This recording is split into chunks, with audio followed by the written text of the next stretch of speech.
we have a new coach with Masculinity Made. I guess the first time I technically come out was when I was 16. But it was I got outed at school in high school because you know how it goes in high school, Yeah. everything.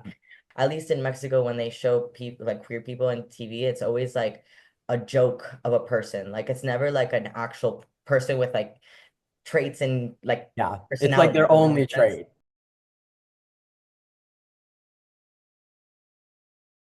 What is up, guys? Welcome back to Masculinity Made's third podcast episode. I am super excited about this one. And in our last episode with Jack, which you can watch over there, I actually teased this at the end of the episode that we have a new coach with Masculinity Made. You guys know we have 5 queer certified personal trainers, myself included. Today, we're bringing it at 6. And I'm super excited to welcome Luck to the team here. Luck, if you want to go ahead and introduce yourself to the Masculinity Made fam, and then we can kind of get to know you and your story from there on here. Hey y'all, I'm Luck. I'm a certified personal trainer based in Miami.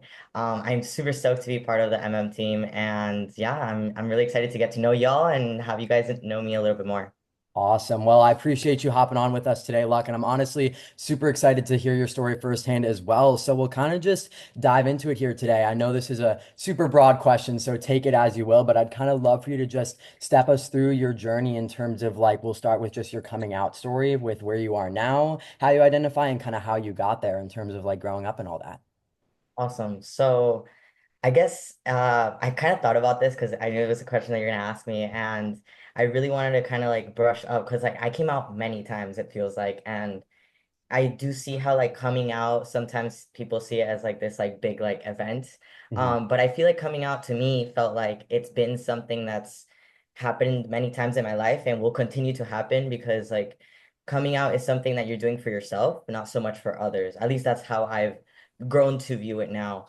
So I guess the first time I technically come out was when I was 16. But it was I got outed at school in high school because you know how it goes in high school, Yeah. everything coming out for myself when I decided like actually these are my labels. I feel like that's more of me coming out and more of like me establishing that for myself rather than it being something that someone else kind of like perceives of me and like claims like labels me as. Does that make Yeah. sense? Totally, totally. And when did that journey like start for you? Like, did you kind of realize these things at 16, or was it something like within your childhood you kind of noticed? Like, at what point did you kind of start like thinking about things and like experiencing that journey yourself?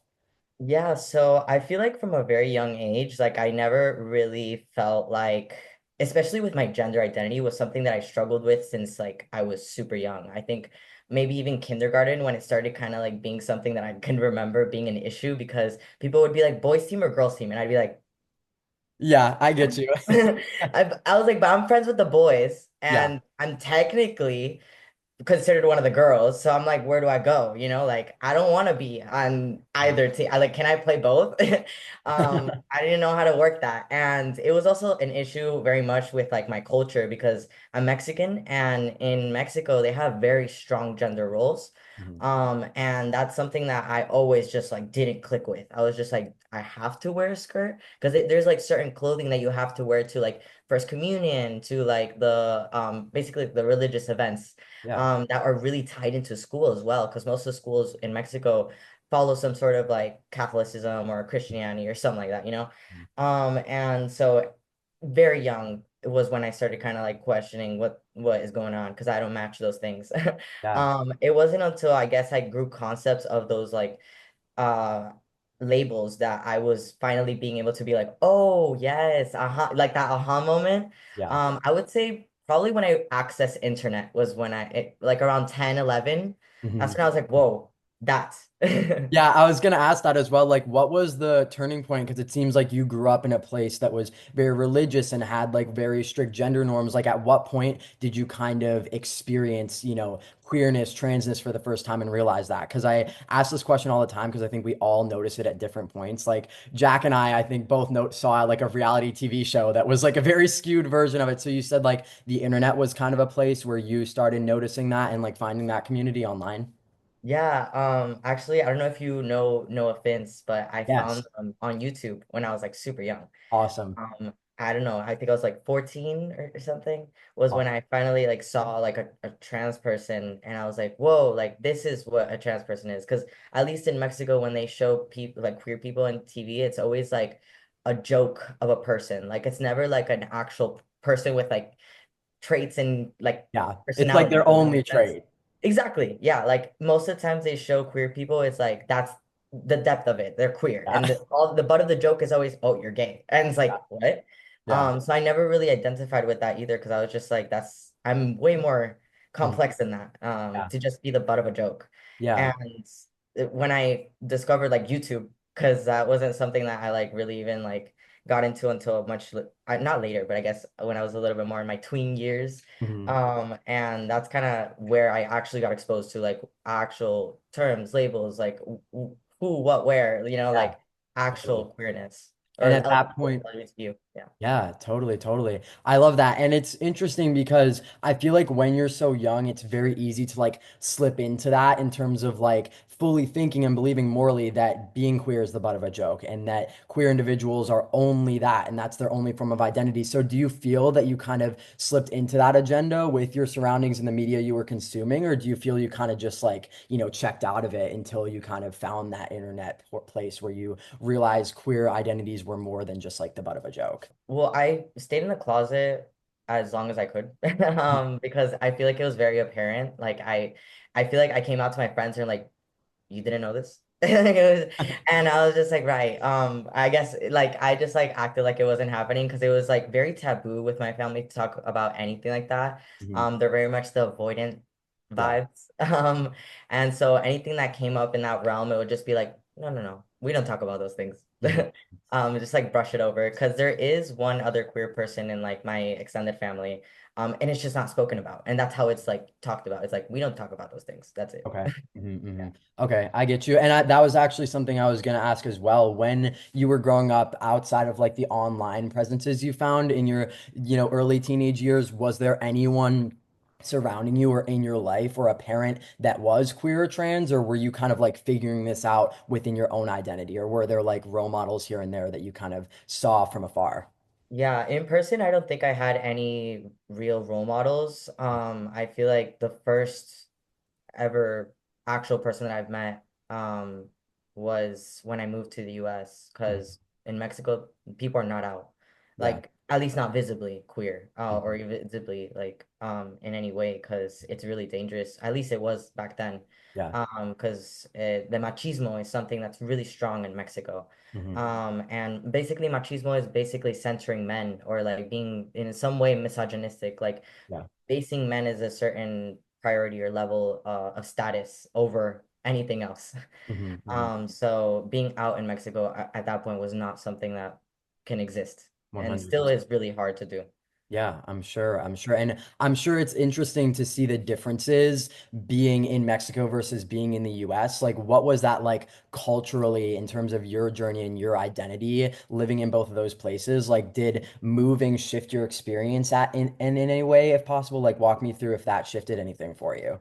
Well, I was really young when I moved over here. I was 11, Okay. and moving from Mexico to Miami is not too far off. Like Yeah. as far as like the Latino culture and like the like Hispanic background and like Catholicism or Christianity. Hmm. So like it was a little bit of a shift in the sense that I saw queer people in person and I was like, whoa, Yeah. you exist. Uh-huh. You're not just on my TV or like my screens.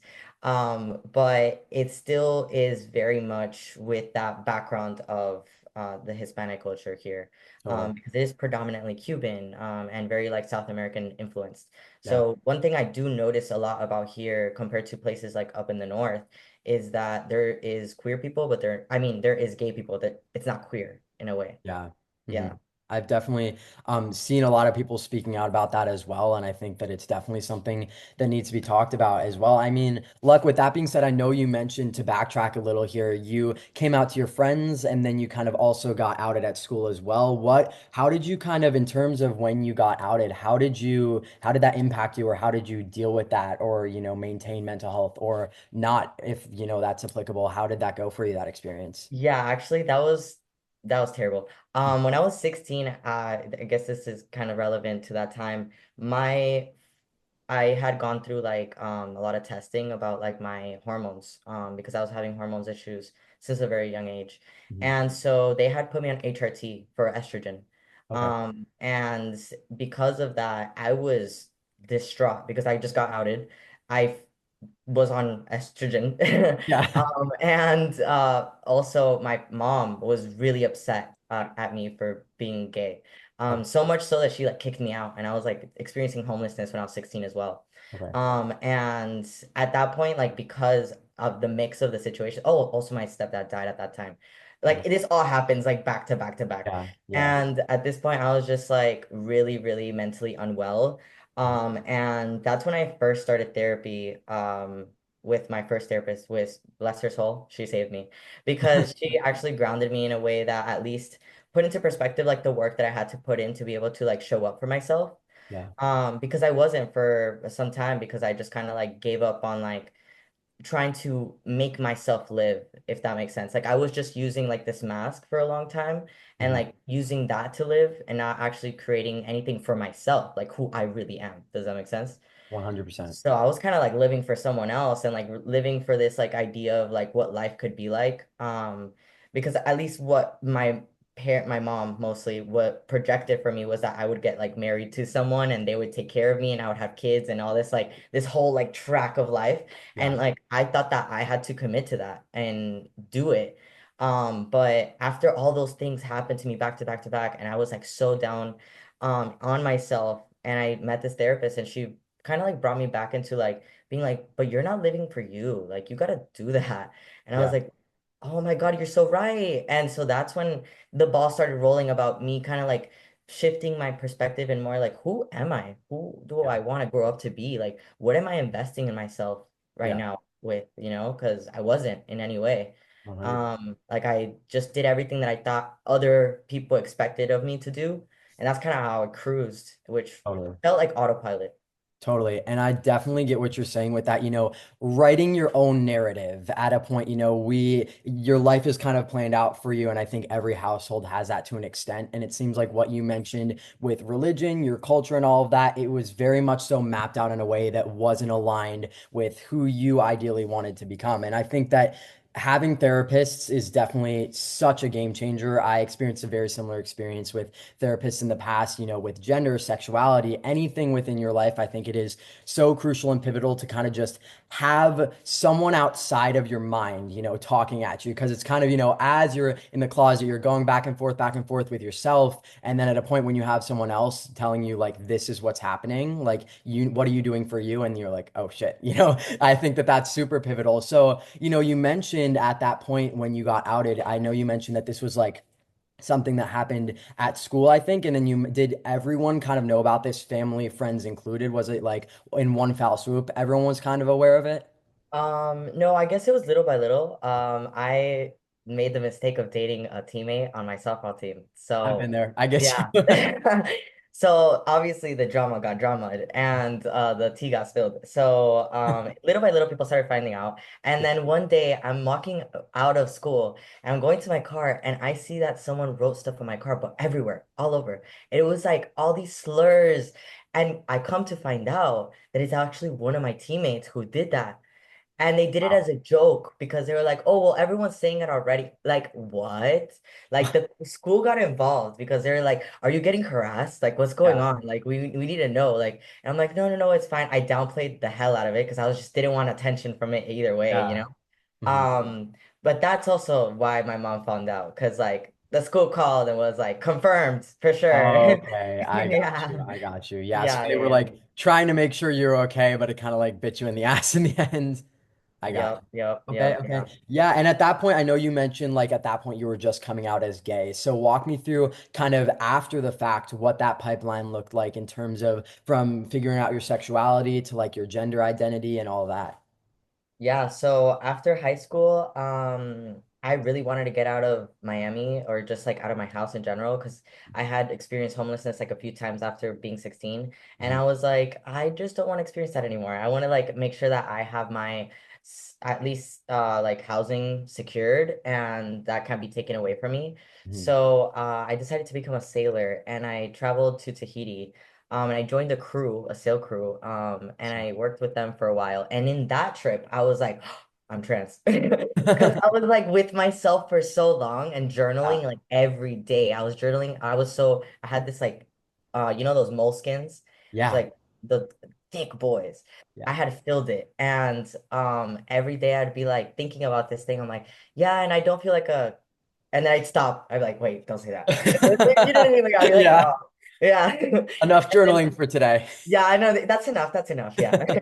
And then towards the end of that trip, I was like already 5 months into living in the boat. I had already like really, I felt like somewhat established kind of what I actually wanted to do after that because I realized through like the people that live on the boat that they kind of got stuck after they grew from living on the boat. They just continued doing that, and that was comfortable for them. But I felt like that just wasn't enough for me. I Mhm. was like, I want to expand further than this. Like, it Yeah. is beautiful to live this life, but I felt like it was in a little a way avoidant of myself because then I wouldn't get to experience society and myself because living Yeah. on a boat is very isolating. I'm sure.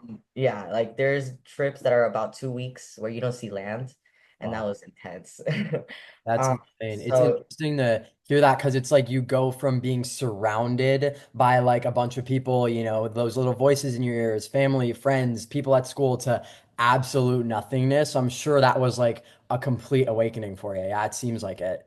yeah, and it was a week after I graduated because I was like, I need Wow. to get Yeah. out. So I was like, You were fed up. yes, I was like, I'm leaving as soon as I can. And as soon as I could, I did. Yeah. And I feel like even though it was just 5 months of after high school, that's when I was like, wow, I'm definitely either trans, non-binary, or gender queer in some way, because someone that is cis wouldn't think this much about it, wouldn't have these many like I ideas of who I could be, and if I were to explore that, like someone that was cis wouldn't have so much fear towards it too, you know? Mhm. And when I got back, I was like, okay, I'm gonna go to college and go to therapy and try to like do the thing again because I had stopped therapy.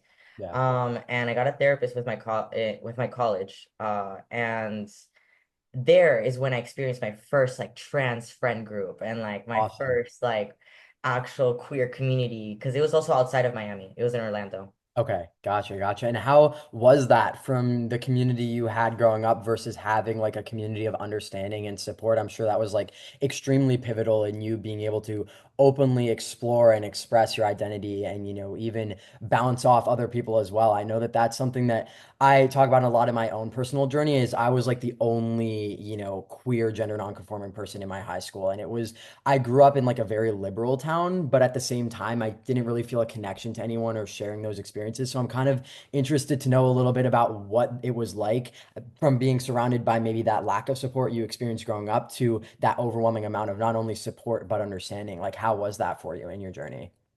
No, it was insane. Like it was so eye-opening to like the variety of ways that someone can even express themselves.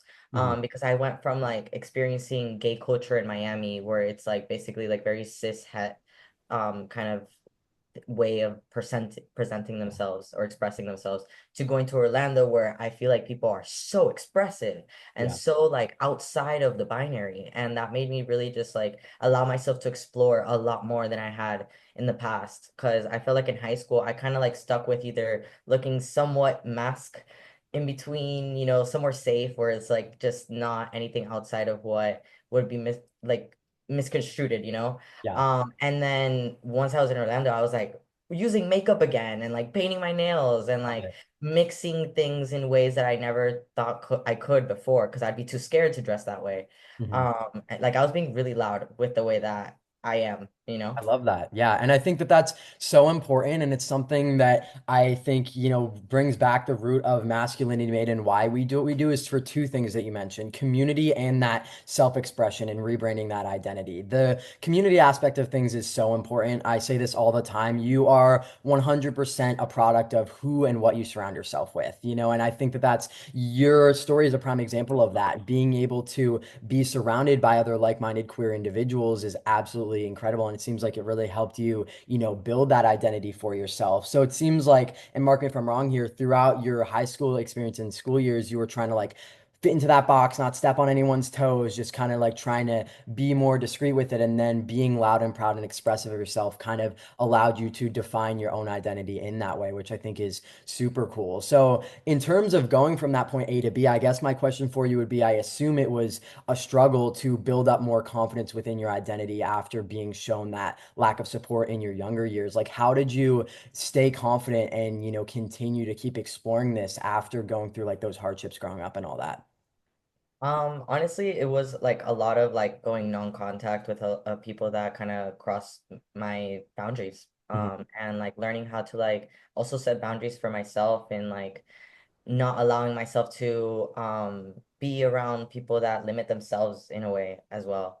Because I feel like I'm very easily influenced by exactly that, like people's opinions and like Mhm. people's like perception even in themselves. Like, so I try to align myself with people who were very expressive and like were very like trying to be kind of like outside of what is considered normal. I don't know.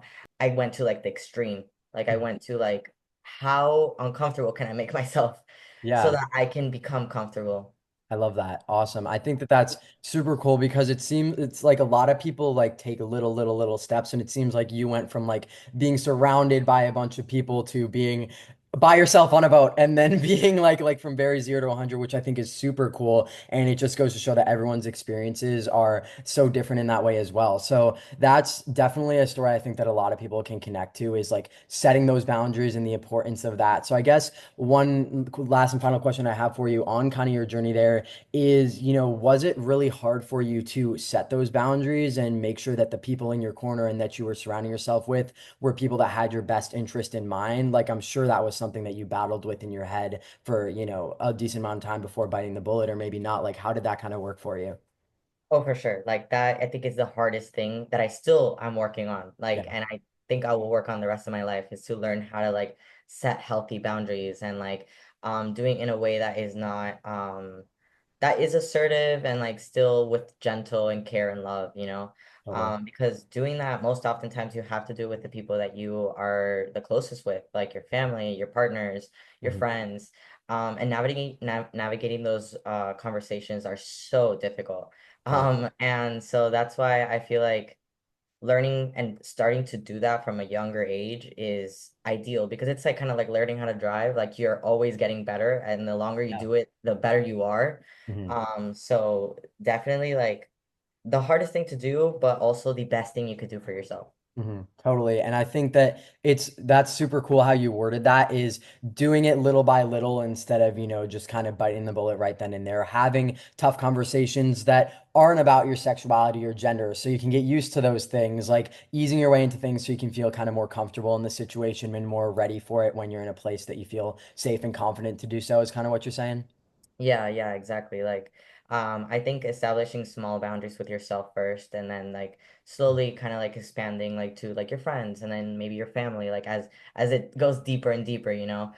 Because establishing boundaries with your parents is one of the hardest things I feel like I've had to experience.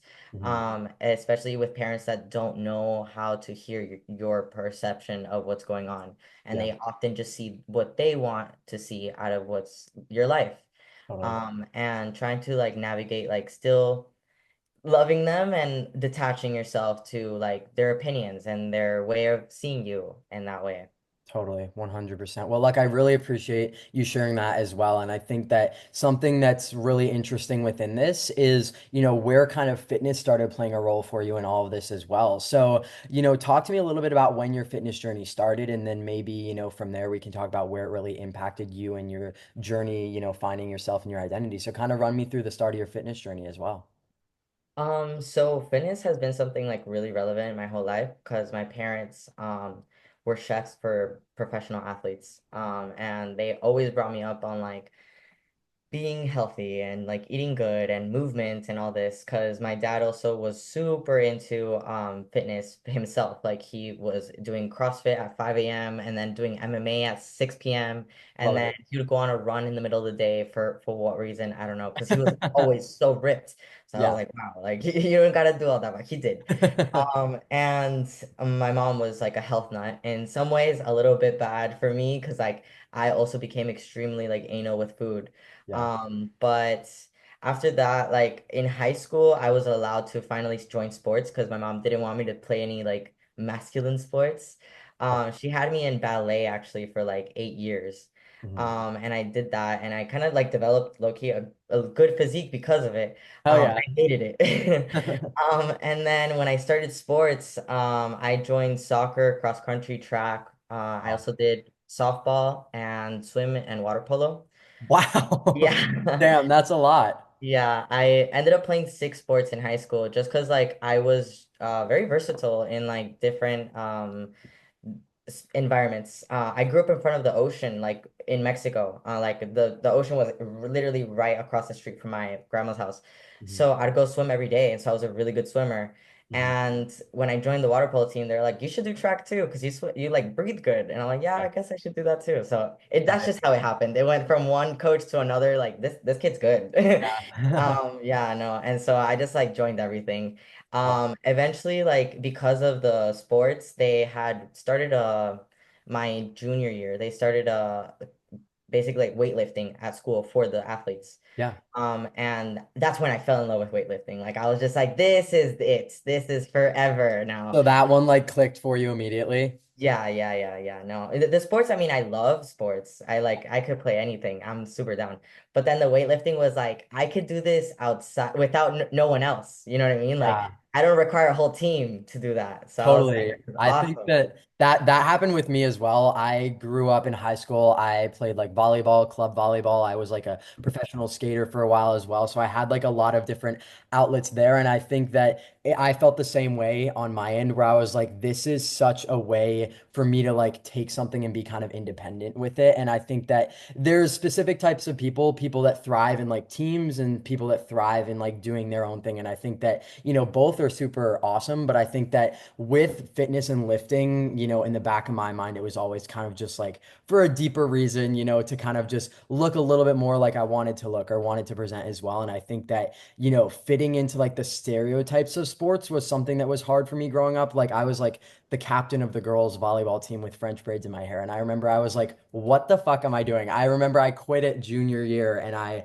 did full-time skating because I was like, this is just not the type of, people that I really want to surround myself with and all that. So I definitely get where you're coming from, where when I kind of realized that the gym was just as good of a way to, find movement, even find community. I mean, look at us now. I think that that was like a huge turning point for me as well. So with fitness, when you kind of started picking that up a little bit more as well, talk to me about what made you, in terms of your nutrition background, it seems like that's always been like a really big piece of fitness for you as well. You mentioned kind of at a point having a rough relationship due to, your surroundings. How did you kind of pivot nutrition into a more healthier mindset as well? Because I think specifically in the queer space, that is one of the most prominent struggles we see as people that struggle with that. So I'd love to kind of hear how you, have worked on or are still working on that.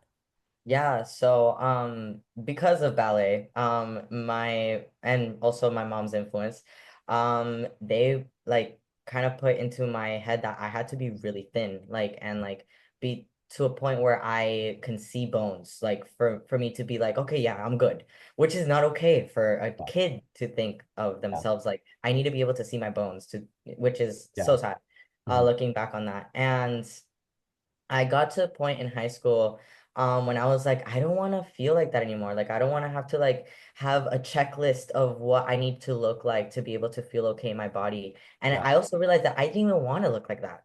Like, Yeah. I was doing that because I wanted other people to give me like, oh, you're doing good, you look good.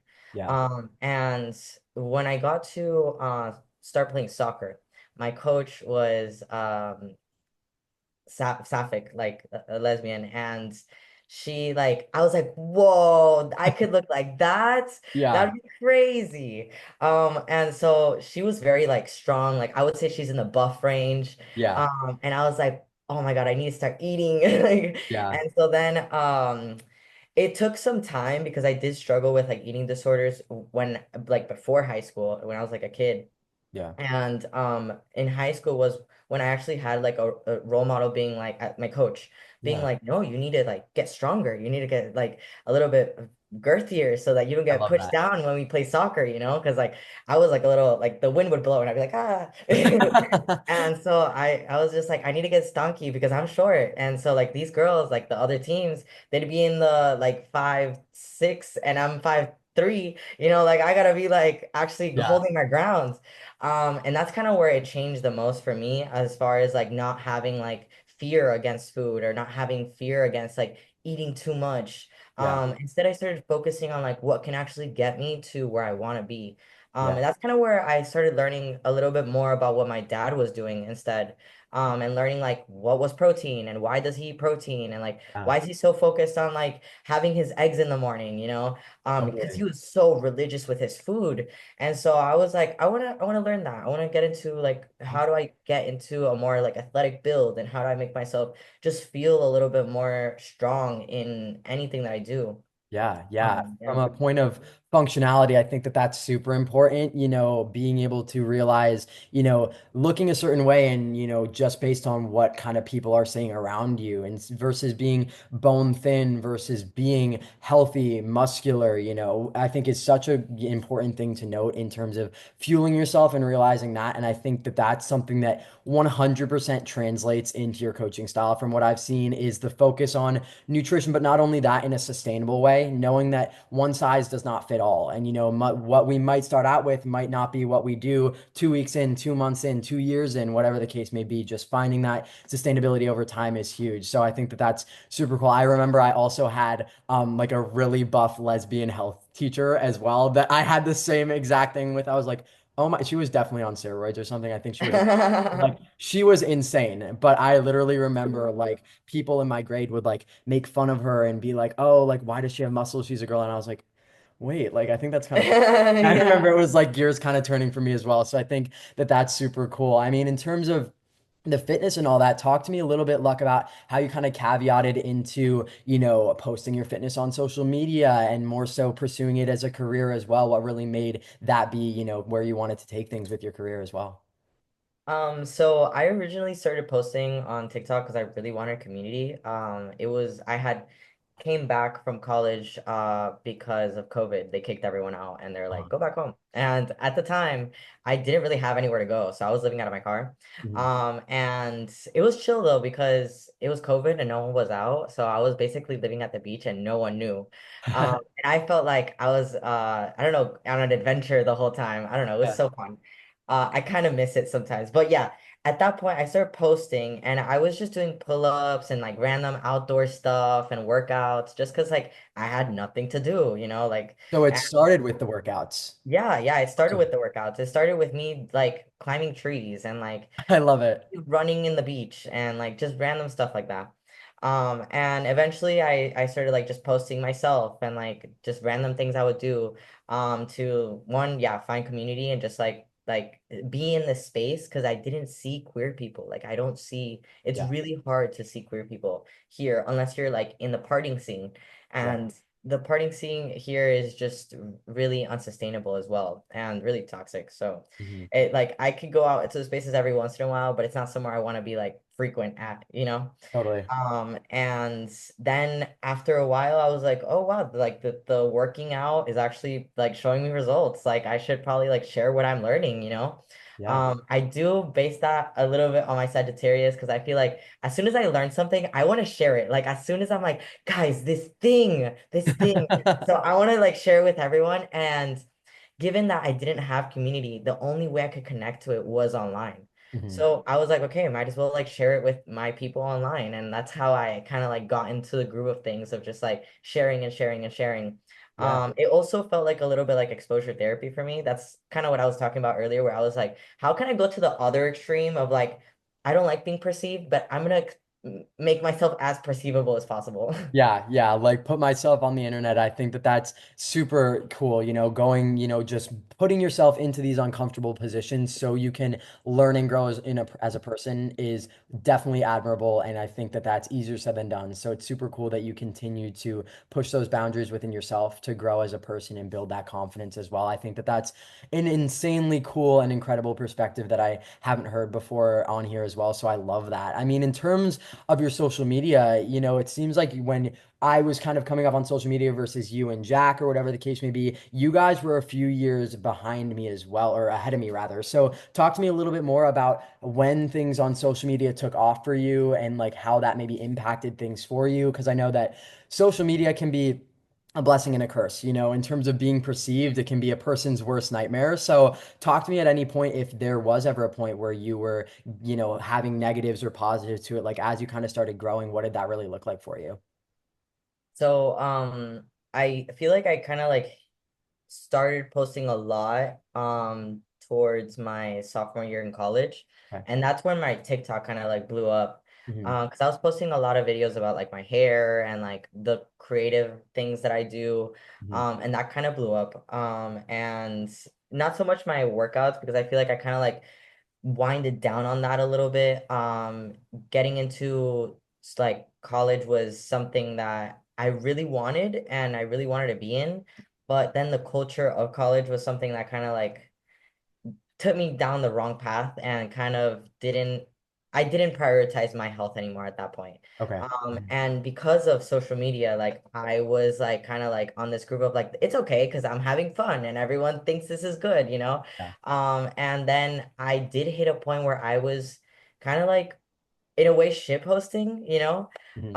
And that's where I kind of took a break from posting. Hmm. Because I realized that like I lost the point here. The point was to like share things that I'm learning, things that I'm like growing with, things that like can like help someone else, like things that are worth sharing, you know? Yeah. And I felt like I had gone into or fallen into like this like um into this way of like posting whatever and like just posting like things that necessarily didn't really even align with me. Yeah. So I kind of stopped for a little while and then I would say like about 2 years ago was when I came back to Miami and I was like, I'm gonna go full in at this because I had gotten my certification for personal training. Awesome. And I was like, I'm going to actually take this as a career instead of just like doing it as a hobby or doing it as a side thing. Like, Mhm. I'm actually going to invest in this because it's given me a lot of like love for myself. And it's also provided me with a community. Like, that's how I originally built my platform. So I was like, it's the fruits are there. I might Yeah. as well really like invest in myself. I love it. Yeah. And I think that that's super interesting because I haven't been on social media, I feel like long enough to really experience that. But Jack mentioned a very similar thing. He like didn't post on social media for like 2 or 3 years and like took down all his videos, deleted all his videos. And I think it's super interesting when you kind of take a step back and realize where's the why? Like, why did I start posting in the first place? And if that's like completely lost, then I think that that's definitely, something that I remind myself at this point every time before I click that post button. It's like, why am I doing this? Who am I trying to help? Who am I trying to inspire? Whatever the case may be. And I think that that's super important with social media as well. I think that it's interesting. You mentioned that there was a point in your fitness journey where, the line kind of got blurry and you kind of, stopped being so prominent with your fitness and health goals as well. And I think it's super important to know even these people that are certified personal trainers, myself and you included, don't have a linear experience. So I guess my question for you would be, how did you really come back into it after the fact? What kind of made you think, hey, I want to take this seriously and I want to kind of get back into things? I think it's when I started to actually learn how to set good boundaries. It comes back to those boundaries because I feel like in high school I tried to set boundaries, but it was avoidant. It Mhm. was not being like assertive. I was not doing it with care. I was just kind of like, oh, okay, bye. And I was just like, leave. And after college, I feel like I had finally started to actually show up for myself with those boundaries and like speak on them and be like, Yeah. hey, actually, I don't like that you did that. And I would like if you respected my name and my pronouns and who I am. Because I was just kind of like also disrespecting my own boundaries as like not feeding myself when I had to, like not going to take care of myself when I had to, not going to sleep when I had to. So Mhm. that would lead into me not working out, me not being able to go do my yoga practice because back then I would do a lot of yoga as well. And that it kind of just snowballed Okay. into a lot of Yeah. like bad habits. I love that. Like when you talk setting boundaries, I love that you mentioned not only for the people around you, but also within yourself. Like these are my boundaries. And I say that all the time is like creating your list of like must do's is how I like to frame it, like for our clients, or in your case, boundaries. Same thing, being able to be like, this is what I'm going to do every single day, regardless of how I'm feeling. I'm going to get those 7 to 10 hours of sleep. I'm going to, just aim to do whether that's yoga every morning, a morning walk, whatever the case may be. I think that that's super important in long-term sustainability as well. So I appreciate you sharing that, man. I mean, with all that being said, in terms of your growth on social media, it's a very common thing that I'm sure people ask you and myself in terms of how to really grow that community on social media and, utilize that as well. So what would advice would you really give for other people and queer individuals trying to grow their platforms? Like at what point did things really take off for you? And at what point did you, realize that there were certain key things that were helping you grow? I think I've been journaling a lot about this topic specifically because I've been trying to kind of like establish some sort of like steps to why I'm making things, right? Like how you said, like I think about the why before I post. Yeah. I also think about like w before even like posting, like when you're talking about establishing community, like I think about like, is this making me happy? Is this going to make someone else happy?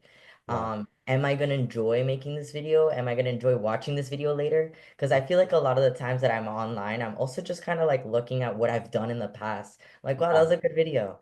I do that all the time. Yeah.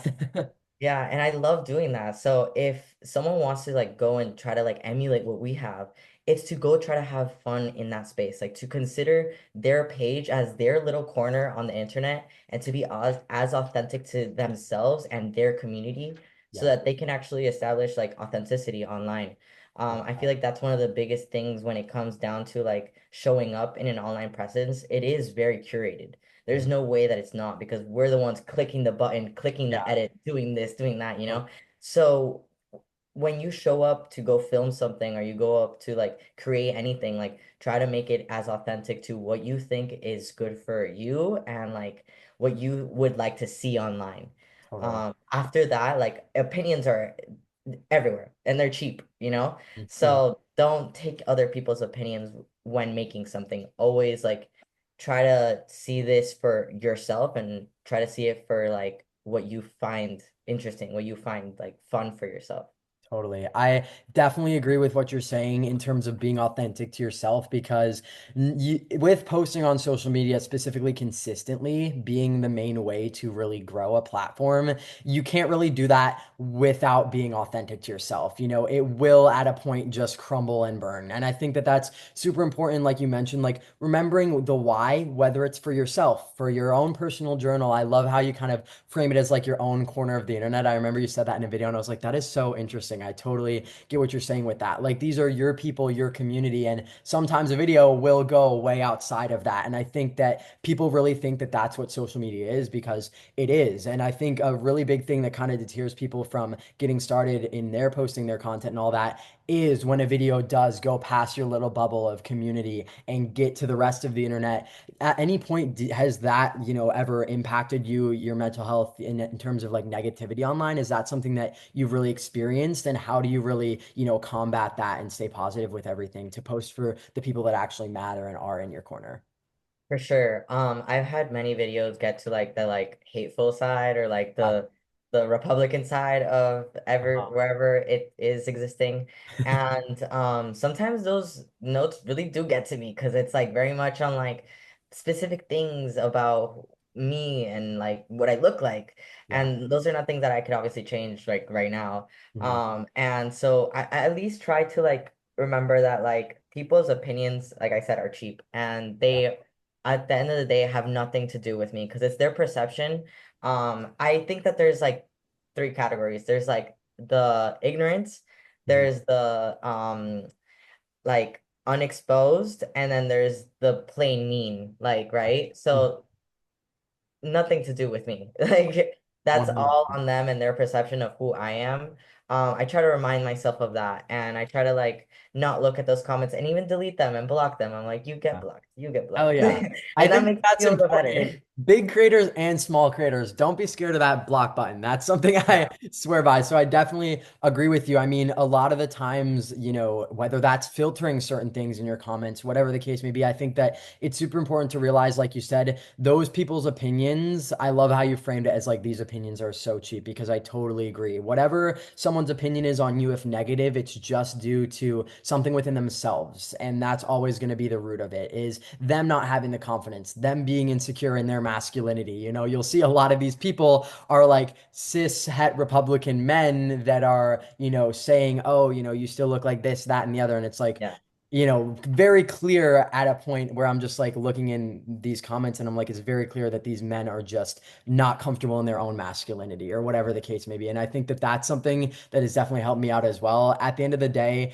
I think that different platforms give you different feedback. I find TikTok to be like a very much so, at least in my personal experience, like my corner of the internet, like these are my people. The algorithms on Instagram can be a little more cutthroat. So if anyone's trying to, really branch out, I would always say suggest starting out on TikTok. I mean, that's definitely where I started on. I believe the same with you. Yeah, yeah, yeah. I started off on there too because it felt safer to me. for sure. Um, None of my like family members like had TikTok, so I was just like, this is fun. Totally. I love that. I love that for sure. And I think that that's super important in terms of like social media and growing a platform as well. So I'd kind of love to pick your brain in terms of like, being a part of Masculinity Made. Now, I'd love to kind of hear, in terms of your coaching and all of that and what you look for in terms of, your clients and how you coach them and why becoming a part of Masculinity Made. Of course, this is super exciting. Talk to me a little bit more about the future with Masculinity Made, what that looks for like for you, what you're looking to achieve here, and kind of like your future plans as well with everything.